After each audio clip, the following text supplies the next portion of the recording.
Kalau rekam berarti kita sebelasan aja. Oh gitu. Rekam masing-masing web jadi Enggak, itu di-share. Jangan banyak-banyak lah. Kita rekam di situ aja. Assalamualaikum warahmatullahi wabarakatuh. Waalaikumsalam. Pertama-tama mengucapkan kebetulan hari ini berbarengan dengan Hari Banten ke-23. ke-23. Selamat Hari Banten, Hut Banten yang ke-23. Dan tentunya berkesempatan pula Pak Ketua mudah-mudahan diberikan kesehatan. Siap, amin sama-sama ya. Amin. amin. Izin mengawali pertemuan ini Pak Ketua. Siap, Pak. Sebetulnya agenda kegiatan ini adalah agenda untuk dukungan kami dalam rangka diklat PKP tahun 2023, di mana salah satunya adalah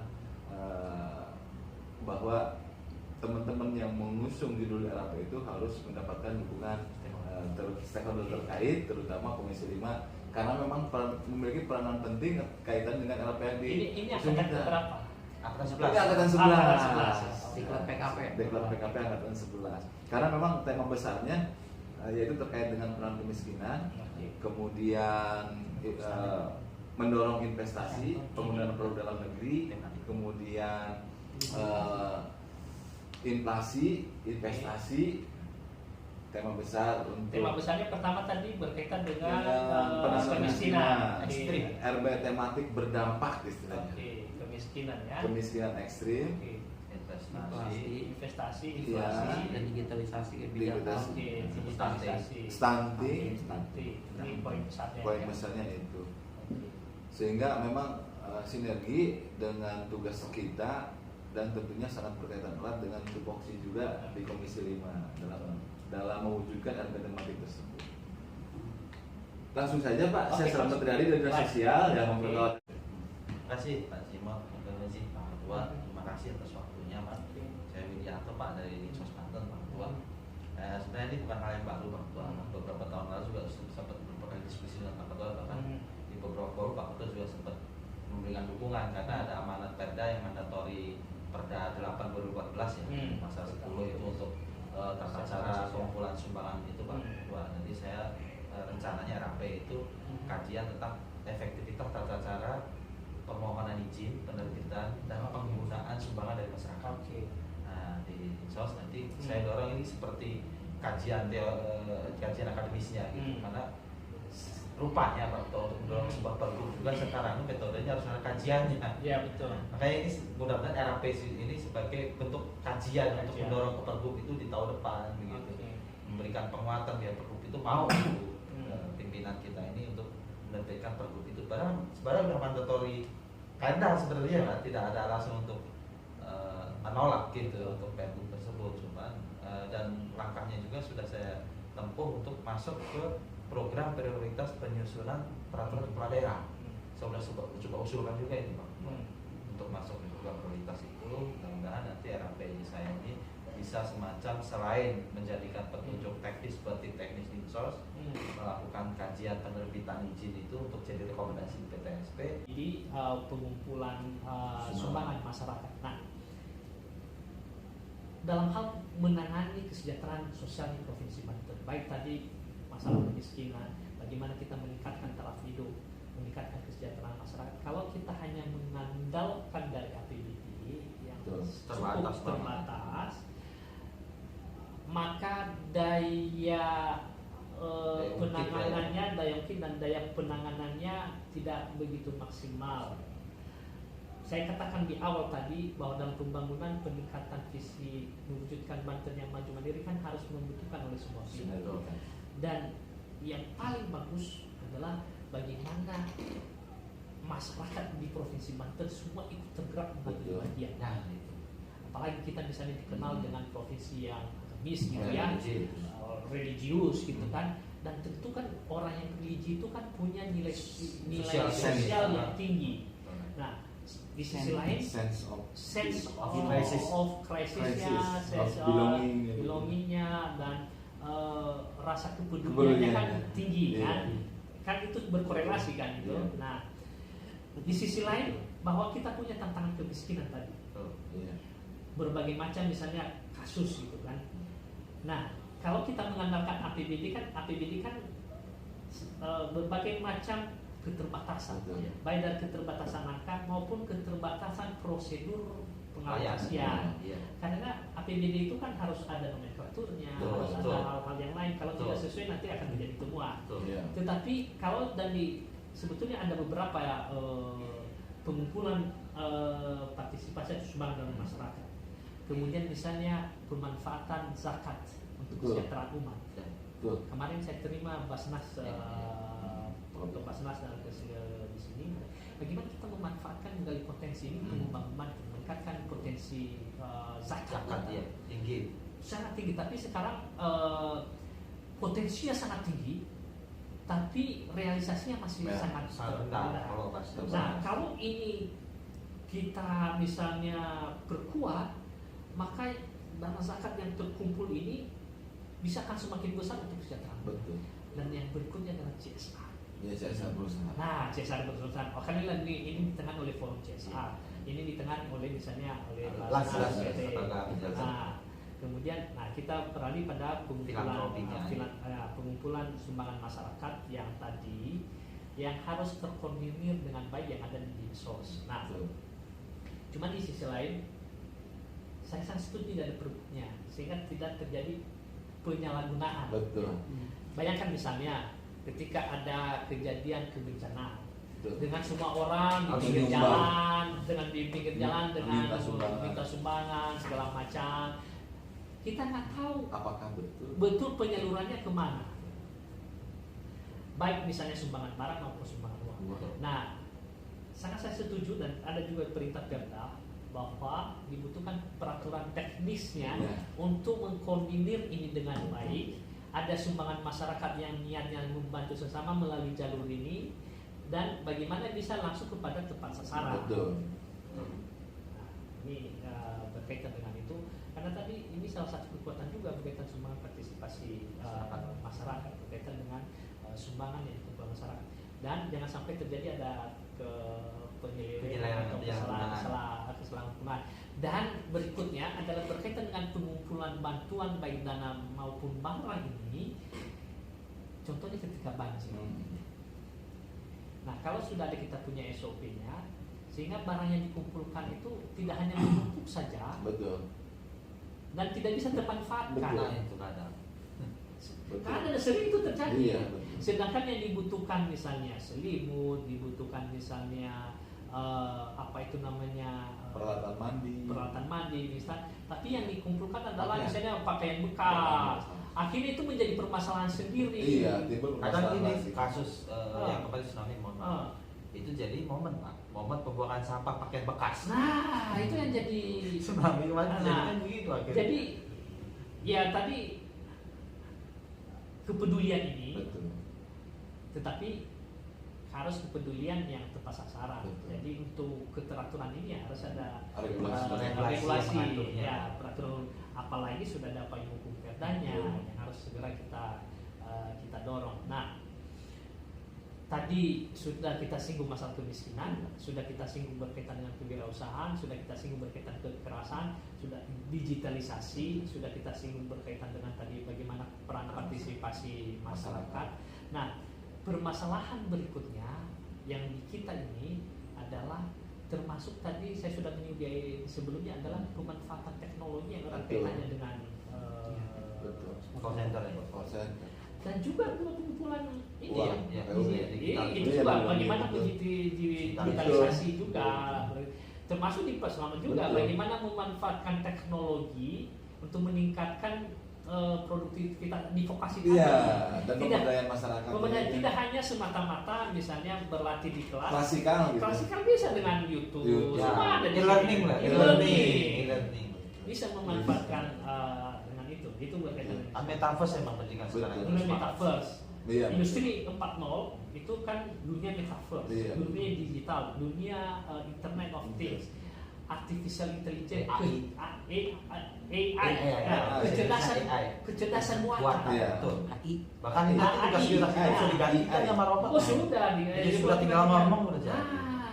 Nah, kita harus memanfaatkan tadi untuk meningkatkan kemampuan masyarakat kita, memanfaatkan skillnya. Ada semua di Google, Benar-benar ada di YouTube. Nah, pendidikan vokasi tidak harus ada di klasikal. klasikal di kelas, bisa melalui ini. Dulu anak-anak waktu belajar ini kan melalui ini, ya, dunia metaverse itu sebetulnya. Kita nggak bisa memungkiri itu, kita mau tidak mau kita harus bersekutu dengan teknologi dan memanfaatkan.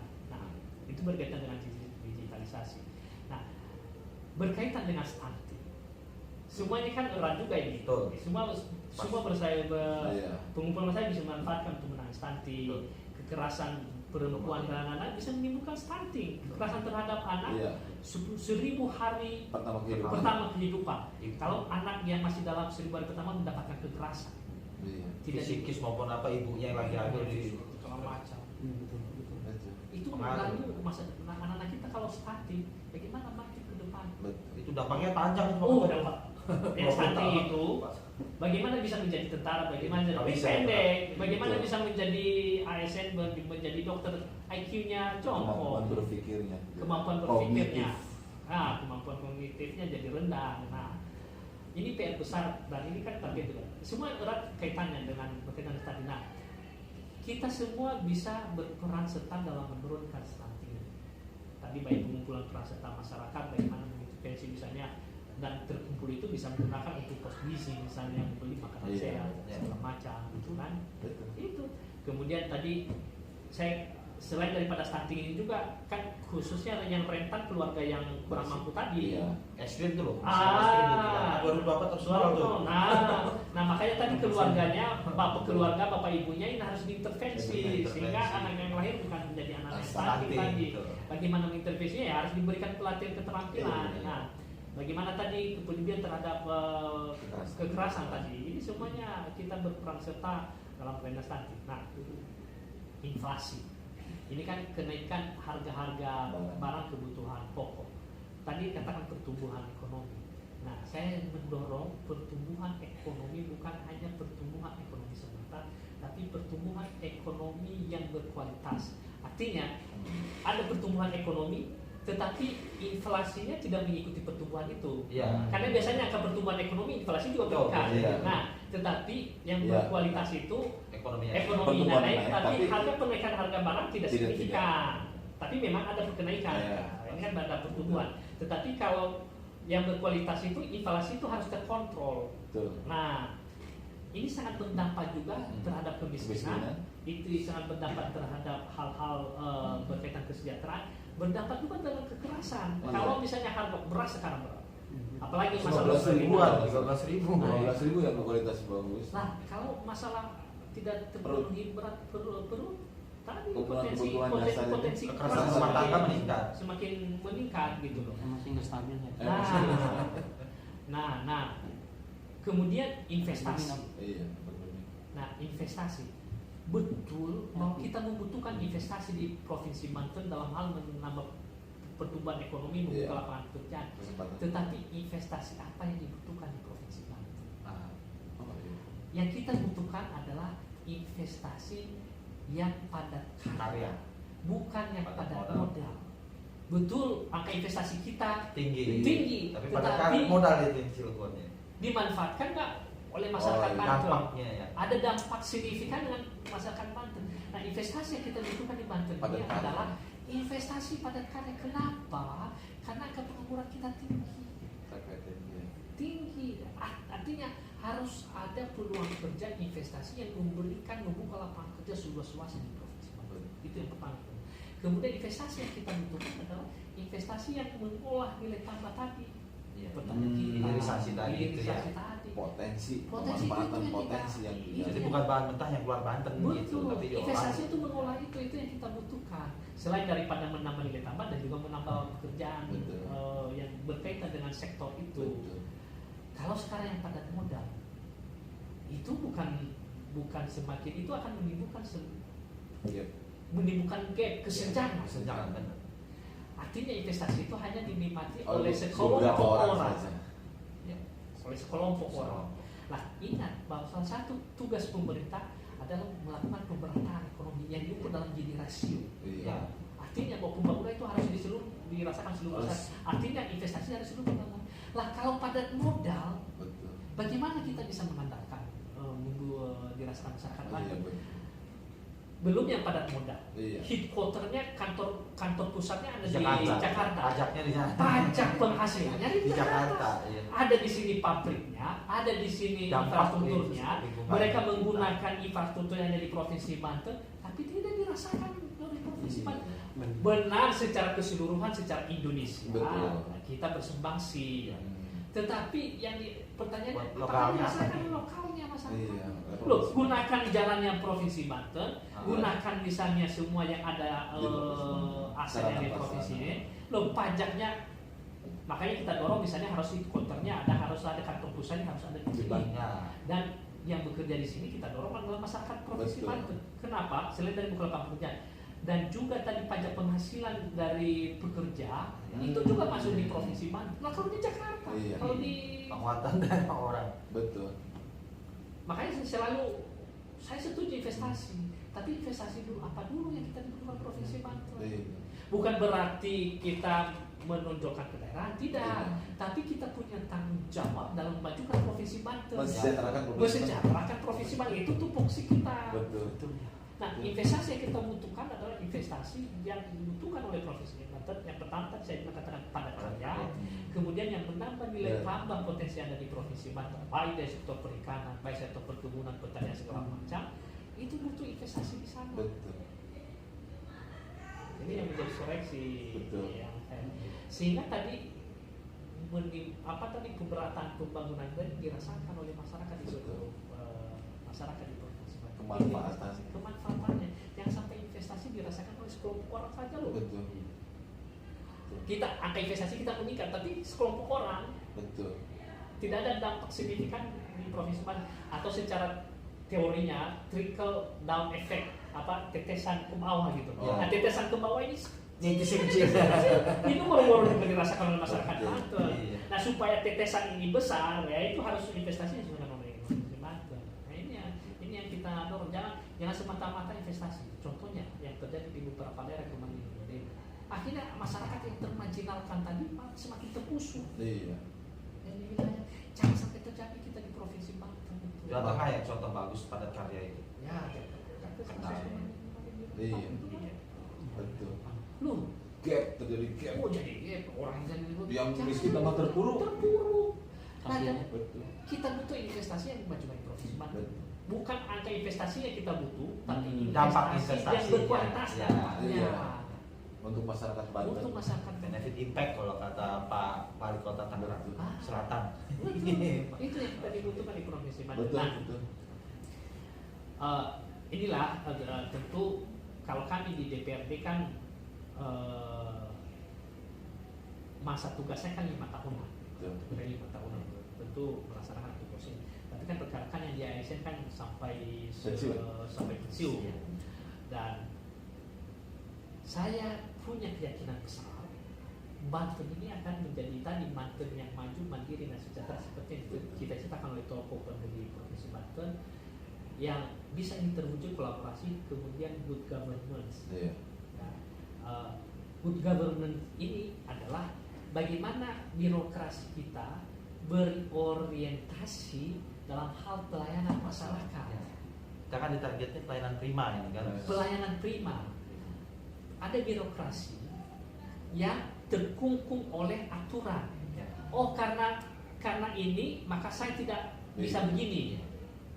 Tapi birokrasi yang melayani adalah saya bekerja sesuai dengan aturan, tidak melanggar aturan dan melayani masyarakat. Betul.